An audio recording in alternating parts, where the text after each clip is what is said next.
The bells of Rouen tolled in a slow, mournful rhythm, their echoes floating over the mist-shrouded Seine.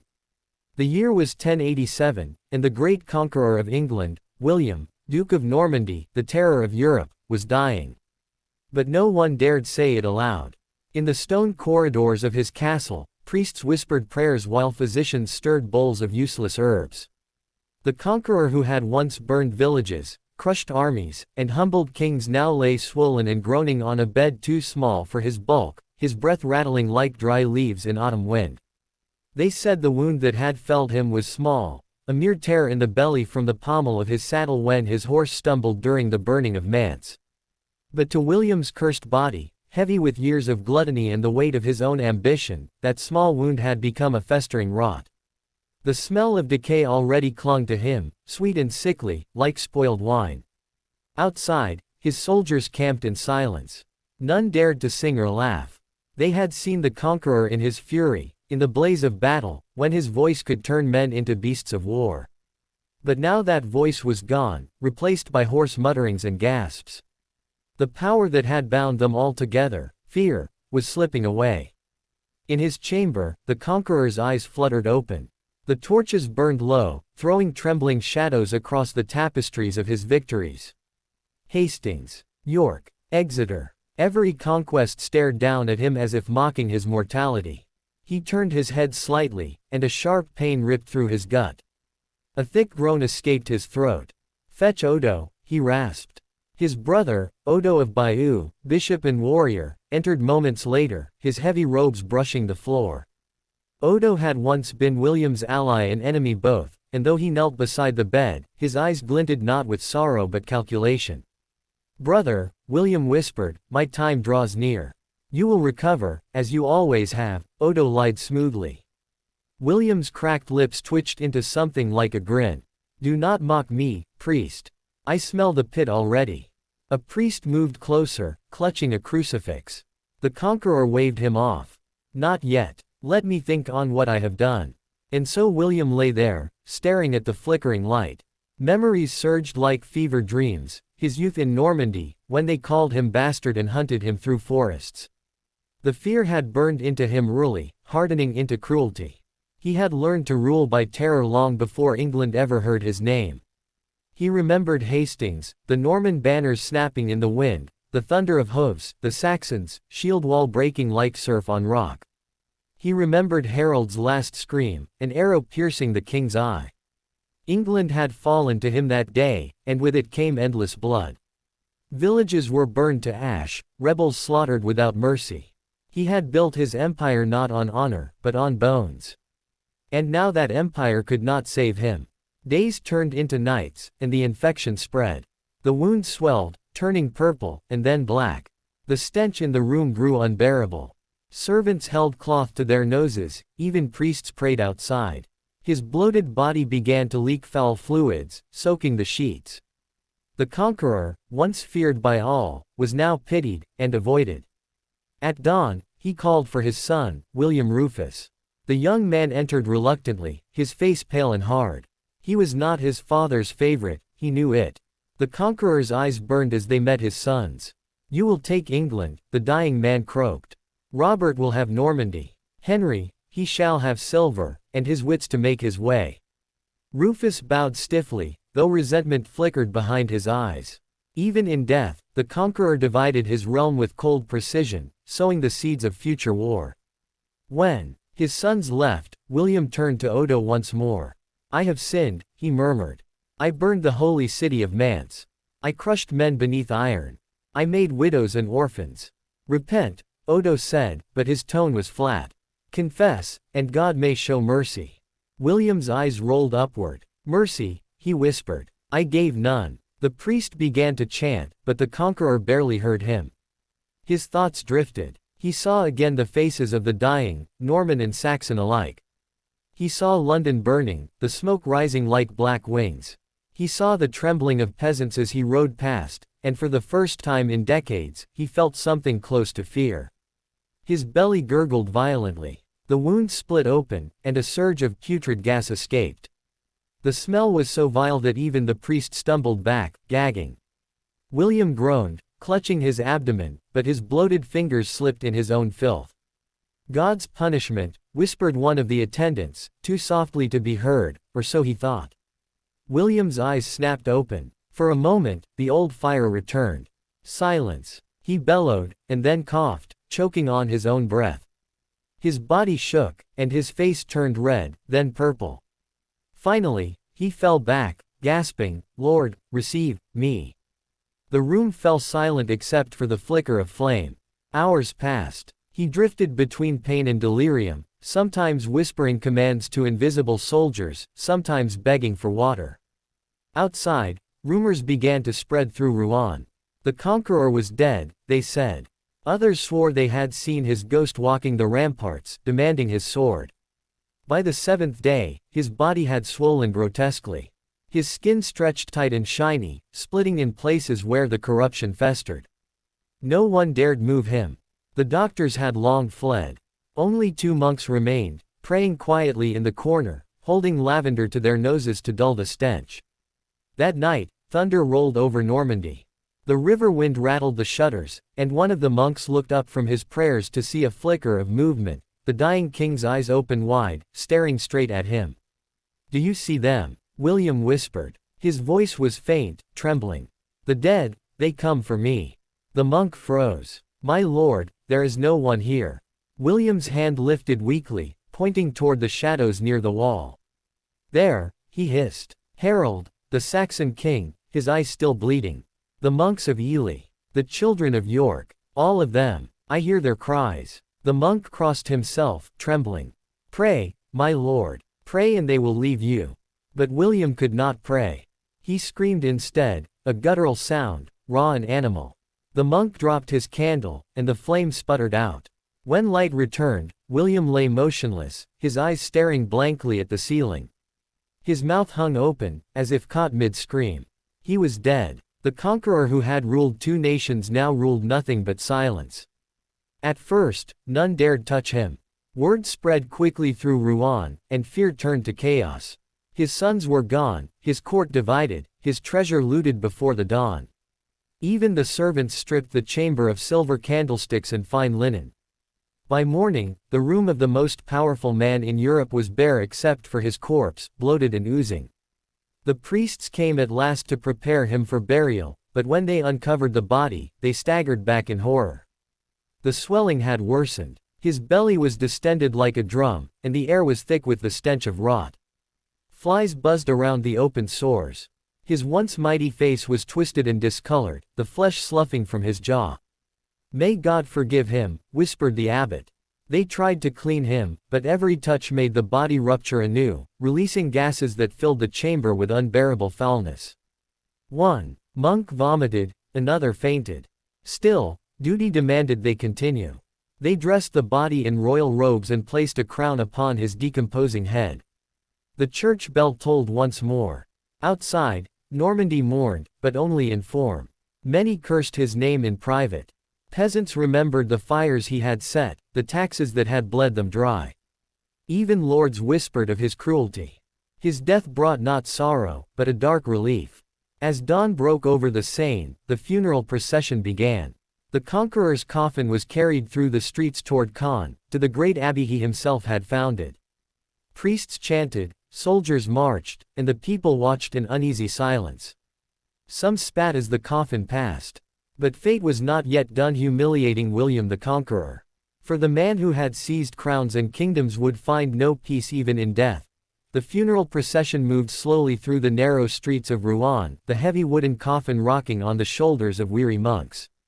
The morning air was thick with fog and the sickly scent of death that no incense could mask. Inside the coffin, William's bloated corpse was already beginning to leak through the seams. Every jolt of the carriage released a faint hiss, as if the conqueror's restless spirit still sought to escape. The monks carried on their chants, though many gagged behind their hoods. The people of Normandy lined the streets to watch, their faces grim and distant. Some crossed themselves devoutly, others turned their backs. Few wept. For decades they had lived under the iron will of the Duke who became England's king, a man who ruled with fire and sword. His death felt less like the loss of a father, and more like the lifting of a curse. The journey to Caen was long and miserable. The summer heat only worsened the stench, and by the time the procession reached the Abbey of Saint Etienne, even the priests could hardly bear to approach the coffin. The abbot of Caen, a pale man named Gilbert, stood waiting at the church doors, his eyes watering from the odor. "Bring him inside," he said through clenched teeth. "We shall lay him before the altar." The monks obeyed, heaving the coffin up the steps. The crowd pressed closer, curious to see the man who had once made kings kneel. Inside the great stone church, candles flickered weakly, their flames struggling against the damp air. The coffin was placed upon a platform draped with black cloth, surrounded by silver candlesticks and the banners of Normandy and England. As the chanting began, thunder rolled outside.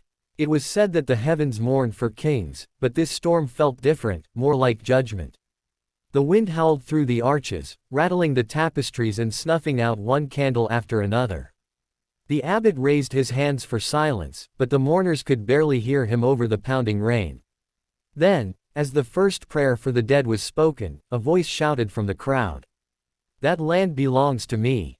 All heads turned. A man in rough clothes stood near the back, his face streaked with rain and fury. "This church, this very ground, was stolen from my father when the Duke built his abbey. He took our land by force and paid us nothing. I demand justice." A murmur rippled through the crowd. The abbot's face turned pale. "Peace, my son," he said nervously. "Now is not the time." "It is exactly the time." The man roared. "He stole from the living, will you now let him steal from the dead?" The interruption threw the entire ceremony into chaos. Priests whispered among themselves, uncertain what to do. The abbot tried to continue the prayers, but the man would not yield. Finally, one of the knights stepped forward, tossing a purse heavy with silver at the man's feet. "Take it and be gone," he barked. The man stared at the purse, then spat on the ground. "No coin can cleanse his sins," he said. But he took the silver all the same and left, his footsteps echoing through the church. The knights looked relieved. The abbot sighed and turned back to the altar. But the interruption had shaken everyone. Even the monks hesitated to approach the coffin. The conqueror's power, it seemed, had died with him, and the curse of his cruelty lingered in the air like smoke. At last, the ceremony resumed. Priests began to chant the Missa pro defunctis, the solemn mass for the dead. The air grew thick with incense, meant to mask the smell, but the effort was in vain.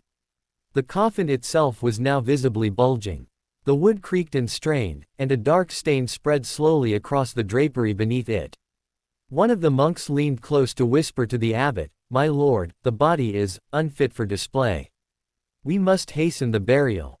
The abbot nodded quickly. "Open the tomb." Beneath the floor of the church, a stone vault awaited, carved deep into the earth. It had been prepared years before by William's own order. The monks lifted the slab that sealed it, revealing the narrow pit below.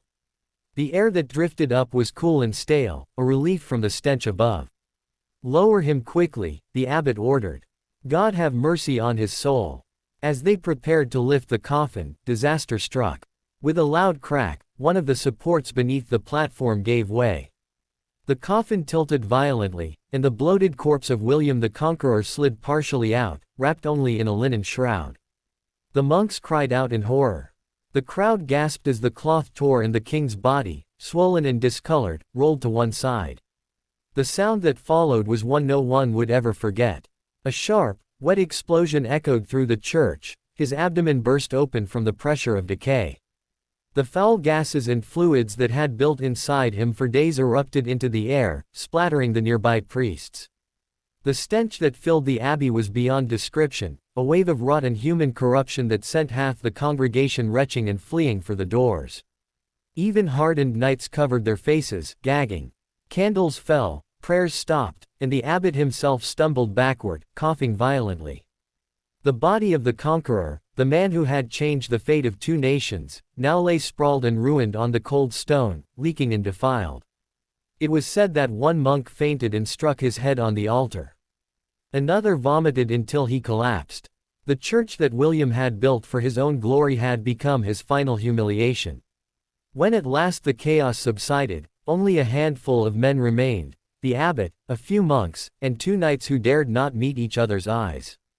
In grim silence, they wrapped the broken corpse in new cloths and lowered it hurriedly into the tomb.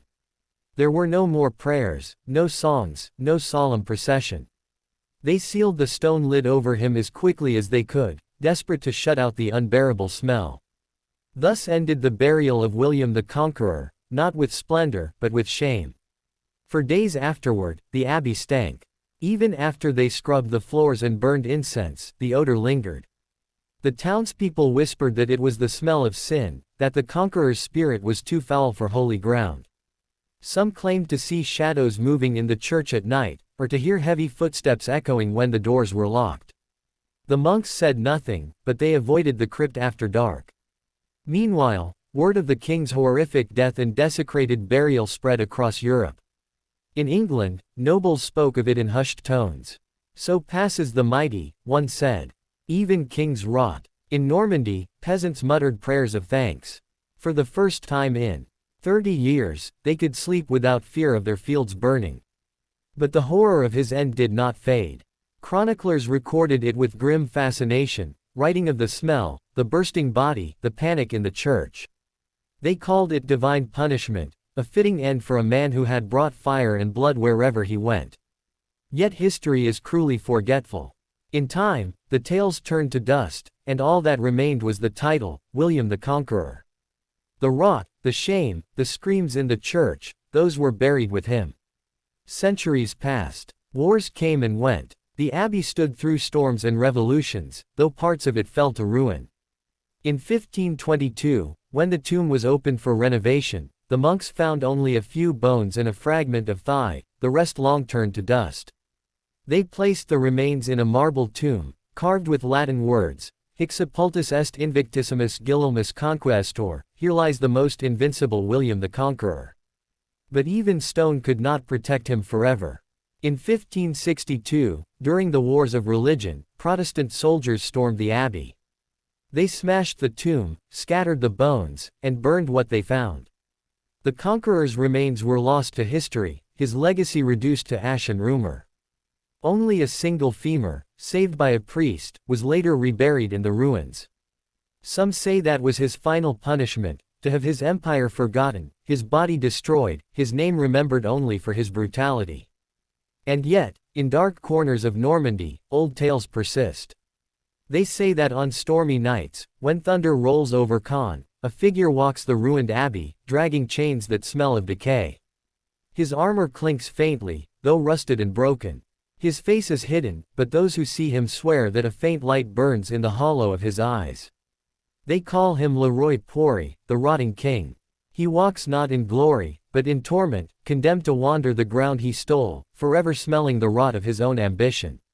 For William the Conqueror, the man who united crowns, conquered kingdoms, and crushed all who defied him, discovered too late the one enemy no sword could defeat, the corruption of the flesh and the judgment of eternity. And so ended the man who once ruled the world, rotting, forgotten, and alone, his triumph devoured by the worms of his own grave.